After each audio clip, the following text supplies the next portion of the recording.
Here I'm going to continue from the last one. We are discussing about various terminology regarding animation. So now it is about dithering. Dithering is the process of converting an image with a certain bit depth to one with a lower bit depth. For example, here or this is the original image, and second one is deterred to 256 colors. When an application deter an image, it converts colors that it cannot display into patterns of two or more colors that closely resemble the original. You can see that in the black and white image pattern, a different intensities of black and white pixels are converted to represent different shades of gray. Below are some more examples. Like here you can see this is the gradient of grays, but here only we cannot see the depth of the image, but putting some more gradient converted to black and white means if we put some more black and white pixels by creating some pattern, it will give some more details. So pattern of different intensities of black and white pixels are converted to represent different shades of gray. So here you can see here also that same thing is done by for to get a depth of the image. Dithering works because your mind is tricked by the pattern of colors into thinking that it is a different color. So here you can see that in this picture also you can see a different shades of light can be appeared, or shading or blurring or these pictures can be done using the dithering. So to create that, to create a different level of colors or depth of colors which will provide more information, and that is the work of dithering. Here in this one you can see that dithering works because your mind is tricked by the pattern of colors into thinking that this is a different color. So as like we have discussed in the mass of the about mass in about in 3D in animation. So a face is a collection of three or more vertices in a mass. So tied together to form a small triangle surface. It might be more than three also, but less. The lower number of vertices should be three. The most 3D program use three side faces, but some supports four sides, 1, 2. A collection of faces is referred to as a mass. So collection of faces is referred to as mass. Each face also has special entity tied to called a normal. The normal defines which side of the face is considered to be inside of an object and which is the outside. So faces are often referred to as polygons. So faces are, that is why I'm saying it might be more than three also. So but depending on the software, so mostly 3, 4, 5 maximum you can find in different softwares to make it easily computable. But in as a whole you can go for only 3 and 4 to make it easily computable to create the mass. And having the normal information about the face, we can get the knowledge about the defines which side of the face is considered to be inside of a face object and outside of the object. So title means actually the format in which we can represent the animation file. There is very large number of different file formats for images and movies and animations. There is no way to mention all of them. Different file types have their own qualities. Some file types are store compressed images, others can only hold files of specific bit depth and resolutions. Finally, there are those files that contain information specific only to one application. So following is a few names can be found here with lots of details, like GIF or .gif is for 8, maximum bit depth is 8, universal graphic file, description is universal graphics file, like JPEG also, Targa also .pga. Those are here you can as SGI also. So there is .tif also with different bit level or bit depth.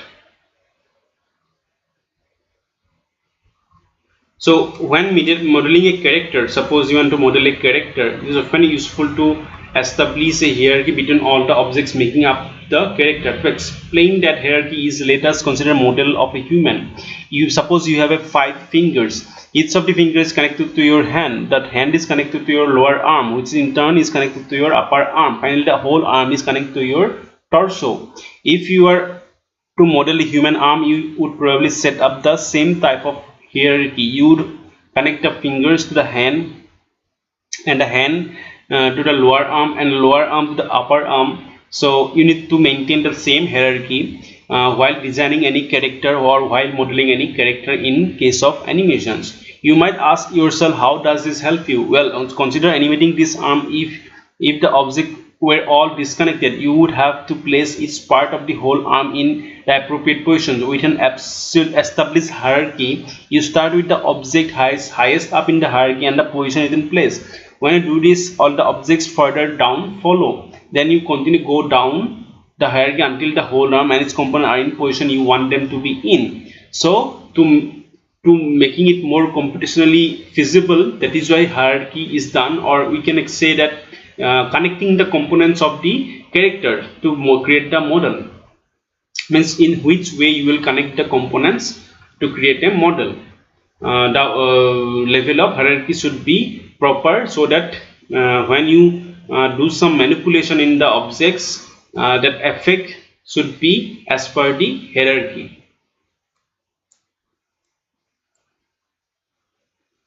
Next topic is about inverse kinematics. Before you try to understand what is inverse kinematics, we have to know about hierarchy that we have discussed in the previous topic. So if you have a hierarchy established, some programs allow you to take advantage of process called inverse kinematics to position and animate characters. Unlike in a regular hierarchy, in inverse kinematics, all you have to do is pull on the object lowest in the hierarchy and rest of them follow. This is possible because computer calculates the position of the objects higher up in the hierarchy according to the restraints and other parameters specified for a character. So applying the inverse kinematic, or to apply the inverse kinematics, having the connected component following a specific hierarchy, if you pull down the lower part or lower component of that hierarchy, that all other connected component will also get affected, and thus you can give thus required shape or position of the model easily.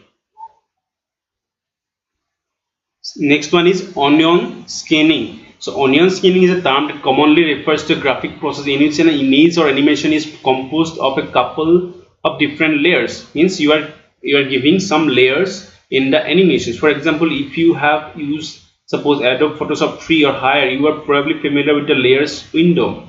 That is exactly what onion scanning is all about.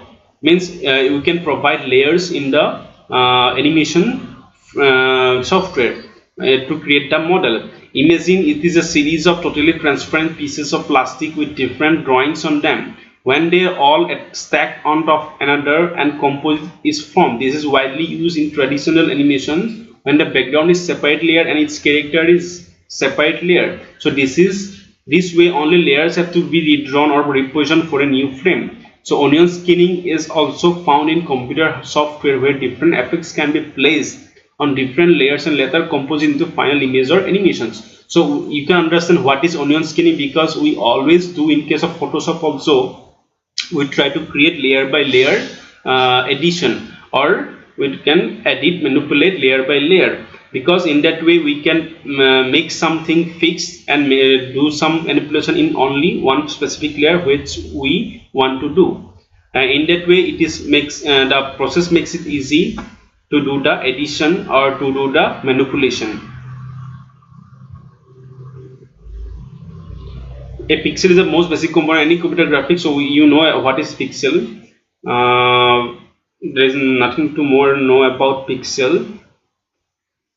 Next, primitives. Actually, primitives is here given is the name about the different primitive model. Like here you can see this is torus, this is cone shaped model, this is cylindrical model, this is square model, this is sphere model. So if you really look around, you might realize that many objects around you are made up of very simple objects. So to create any model, you can use this type of specific models or specific primitive models to build any different or complex type of objects. Take a sphere for example. This create a bunch of blocks. A table might be two cylinders, one really short and wide one for the top and one long skinny one for the leg. So in that way you can see, by using this type of primitive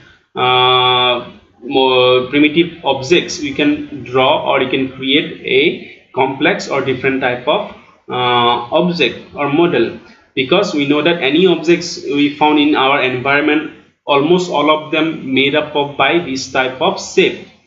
Most 3D programs provide a user with a number of primitives from which they can model more complex objects. These primitives most often include sphere, box, cylinder, cone, torus. Some programs have more like cube or hemisphere. In order to create is another software, other objects though, such as garden house for example, you might need to use other modeling methods such as extrusion or lettering to create different type of structure out of this. So what is real-time rendering? Rendering in real-time means the computer updates the screen with an actual rendered image instead of a mass on the fly. Real-time rendering is most often done in flat rendering modes. This is because the more complicated rendering modes such as Phong or Gourd require more computer muscle, means more computer computation, and hence cannot render in real time. Real-time rendering is what makes virtual reality possible. Means whatever you are doing in the real time, that effect can be seen on the software itself, but this type of real-time rendering will happen only on flat type rendering or flat rendering modes, because while doing that in real time, if you go for more complicated rendering modes like Phong or Gourd, it will take lots of computation of the computer. So that is not advisable or preferable to go with that, because it will take lots of time, which will not become like a real-time rendering. Resolution also, you know about what is resolution. Resolution in computer graphics either refers to number of pixels per inch or other unit of measures on a monitor or printer. It is also sometimes used as the total number of pixels on a monitor. Resolution is also measured in pixels per inch or dots per inch. You know all these things already. So we'll go through these next topics in the next video.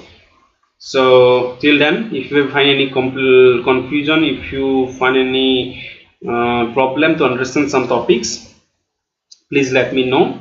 Or if you want to add or share something new, then also let me know. We'll try to resolve those things over Google Meet. That's it for today. Thank you.